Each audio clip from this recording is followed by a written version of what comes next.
আমার রূপকথার গল্পের নাম বানর ও কুমির, বুদ্ধি আর লোভের লড়াই। এক ঘন জঙ্গলে নদীর পাড়ে ছিল এক বিশাল আম গাছ। গাছে থাকতো এক বুদ্ধিমান বানর, নদীতে থাকতো এক কুমির। একদিন ক্ষুধার্ত অবস্থায় কুমির তীরে এলো।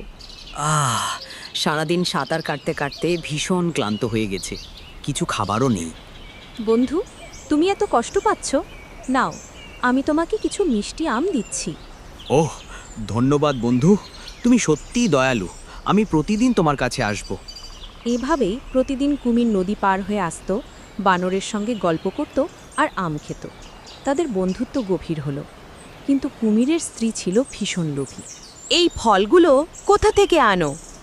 যে বানর এত মিষ্টি আম খায় তার হৃদয়ও নিশ্চয় মিষ্টি।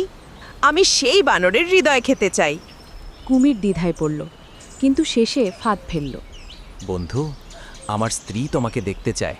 এসো, আমার পিঠে চড়ে নদীর ওপারে চলো। অবশ্যই।